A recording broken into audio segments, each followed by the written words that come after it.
नत्वा जिनेन्द्रं गतसर्वदोषं सर्वज्ञदेवं हितदर्शकं च श्रीजैनसिद्धान्तप्रवेशिकेयं विरचते स्वल्पधियां हिताय। हम पंडित गोपाल दास जी बरैया द्वारा लिखित श्री जैन सिद्धांत प्रवेशिका का अध्ययन कर रहे हैं। आज हम उसमें कुछ प्रश्नों का अध्ययन करेंगे। उसमें से पहला प्रश्न है, मिथ्या ज्ञान किसे कहते हैं? प्रयोजनभूत जीवादि 7 तत्वों के यथार्थ ना जानने को मिथ्या ज्ञान कहते हैं। अर्थात जीव, अजीव, आश्रव, बंध, संवर, निर्जरा और मोक्ष जो मेरे लिए कल्याणकारी है, ऐसे 7 तत्वों को जैसा अरहंत भगवान ने बताया है वैसा का वैसा ना जानना, उससे विपरीत जानना, उल्टा जानना, वो मिथ्या ज्ञान कहलाता है। मिथ्या ज्ञान के कितने भेद होते हैं? मिथ्या ज्ञान के 3 भेद होते हैं, संशय, विपर्य और अनध्यवसाय। संशय किसे कहते हैं? यह इस प्रकार है या इस प्रकार, ऐसे परस विरुद्धता सहित ज्ञान को, जिस ज्ञान में परस्पर विरुद्धता होती है उसे संशय कहते हैं। ऐसा आदमी हमेशा कन्फ्यूजन में रहता है कि कौन से निर्णय को सही मानूं, कौन सी बात को सही मानूं। जैसे मैं आत्मा हूँ या शरीर हूँ, मैं जीव हूँ या अजीव हूँ। चांदी का सिक्का लाया तो उसे ही देख के बैठ के सोचता रहेगा कि दुकानदार ने ठग तो नहीं लिया, ये चांदी है, गिलट तो नहीं दे दी मेरे को। विपर्य किसे कहते हैं? ऐसा ही है। इस प्रकार जो वस्तु स्वरूप है उससे विरुद्ध एक रूप ज्ञान को विपर्य कहते हैं। यानी कि जो वस्तु का स्वरूप है उससे बिल्कुल विपरीत मानना, वो विपर्य कहलाता है। जैसे मैं तो शरीर ही हूँ। अनध्यवसाय किसे कहते हैं? कुछ है इस तरह का जो निश्चय रहित ज्ञान होता है उसे अनध्यवसाय क्या कहते हैं। ये अनिर्णयात्मक ज्ञान होता है। जैसे आत्मा या शरीर, मैं कुछ नहीं जानता, होगा जो होगा, कुछ भी होगा, मुझे क्या लेना देना। मैं तो इस संसार में आया हूँ, मेरे पास पैसे हैं, धन संपदा है, खाया पिया मौज करना ही मेरा काम है। और इसी तरह से कैसा स्वर्ग और कैसा नरक मैं तो कुछ नहीं जानता, मुझे नहीं पता कुछ भी, ना मैं जानना चाहता हूँ। मैं तो अपने संसार में अपना मज़े से रहूँगा और अपना धन संपदा को अपने ऊपर खर्च करूँगा। इस तरह से उसका व्यवहार होता है। जैसे रास्ते में कोई राहगीर चल रहा है, उसके कांटा चुभ गया तो वो देखता नहीं कि ये कांटा है या कुछ और है, पत्थर है, कहता है देखेंगे कुछ भी होगा, घर जाके देखेंगे क्या है पता नहीं। अविरति किसे कहते हैं? अंतरंग चारित्र संबंधी निर्विकार संवेदन से विपरीत आवृत परिणाम रूप विकार को अविरति कहते हैं।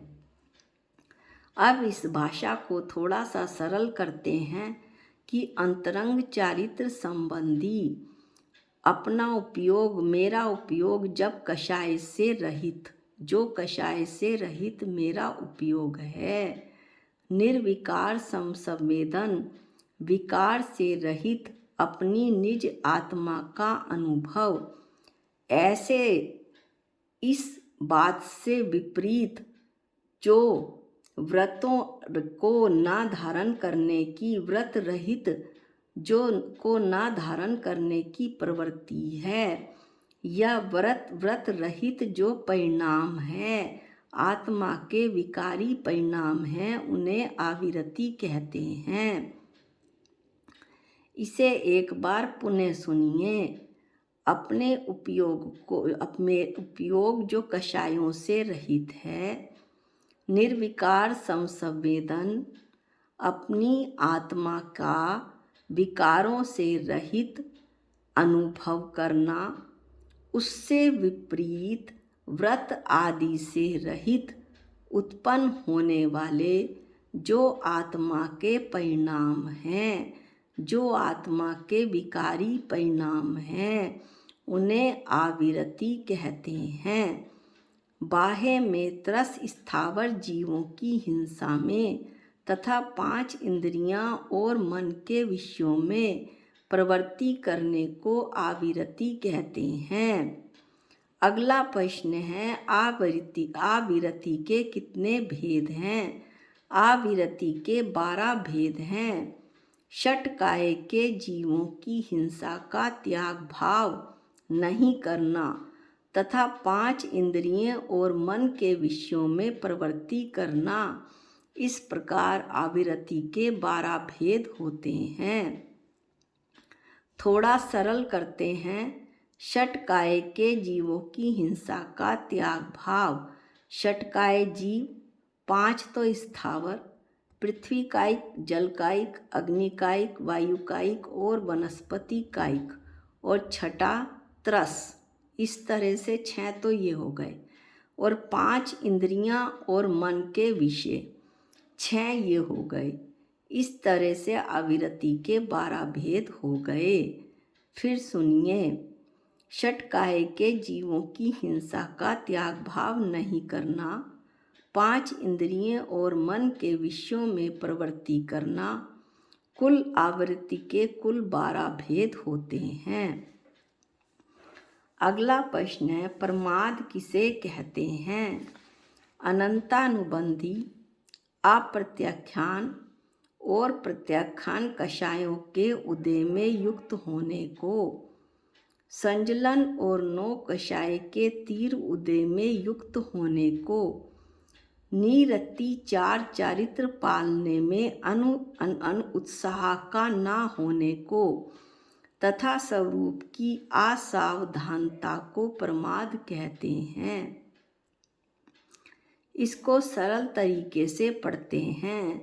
अनंतानुबंधी, अप्रत्याख्यान, प्रत्याख्यान कषायों के उदय में युक्त होने को, संजलन और 9 कषाय के तीर उदय में युक्त होने को, निरति 4 चारित्र पालने में यानी 28 मूल गुणों का बिना अतिचार लगाए पालन करने में उत्साह का ना होना, स्वरूप की असावधानता यानी अपनी आत्मा में एकाग्र ना होना, अपने उपयोग को अपनी आत्मा में एकाग्र ना करके उसे पर में भरमाना, वो प्रमाद कहलाता है।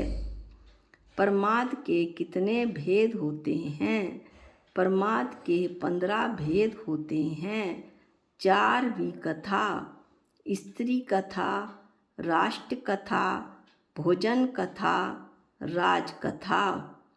4 कषाय, क्रोध, मान, माया, लोभ। 5 इंद्रियों के विषय, स्पर्श, रस, गंध, वर्ण और शब्द। इस तरह कुल मिलाकर अभी तक 4 4 8 और 13 हुए। 2 और हैं, निद्रा और प्रणय, स्नेह, ये भी प्रमाद में आएंगे। इस प्रकार प्रमाद के कुल 15 भेद होते हैं। अगले वीडियो में हम कषाय, 9 कषाय, योग, नवदेव, मंगल, ओम, श्री और स्वास्तिक, इनका वर्णन करेंगे।